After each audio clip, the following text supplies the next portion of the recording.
Rhythm games tend to test your dexterity as much as they do your rhythm. An extreme example is Dance Dance Revolution, which asks you to spaz out across a bunch of floor buttons, but even games like Rock Band and Guitar Hero are guilty of this. If your pinky control isn't up to snuff, it doesn't matter how on tempo you are. Rhythm Heaven Fever is a rhythm game about rhythm. Just rhythm. If you can press the A button to a rhythm, you're gonna do okay. Sometimes you also have to hit B, but don't worry, I believe it. By narrowing its focus, Rhythm Heaven Fever emerges as one of the best rhythm games ever made. It is a game entirely built around the idea that maintaining a rhythm can be fun. And it is. It is so much fun.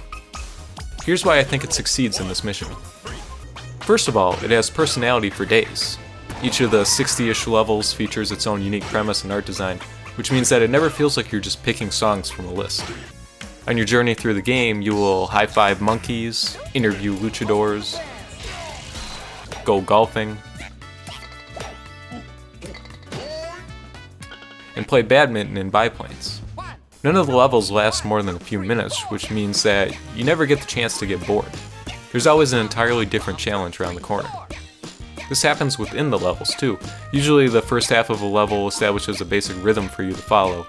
Near the end, the game starts to throw curveballs at you, essentially testing to see if you actually have mastered the rhythm. My favorite example is the biplane badminton match.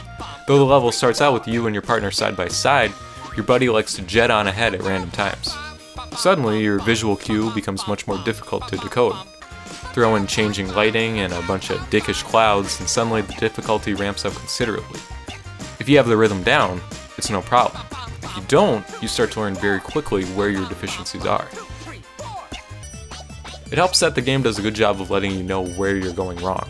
There are usually distinct visual cues to let you know if you were too early or too late on a beat. This brings up one of my only problems with the game though.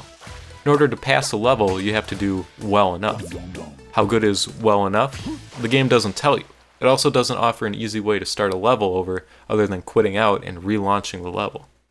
I've had moments when I missed a single beat and I had to redo the entire level, which was a huge bummer. I don't think an on-screen progress bar is necessary, but an indication that you had failed either the superb or okay state would have been nice. That's kind of my only quibble though. Otherwise, this is an incredibly fun and satisfying rhythm game that bursts with personality and energy. Not every minigame is a creative peak, but the highlights are untouchable. There are plenty of side things to do, and each batch of levels is topped off with a great remix that switches things up on you constantly. It should also be noted, I guess, the music is great across the board. Especially the OK music.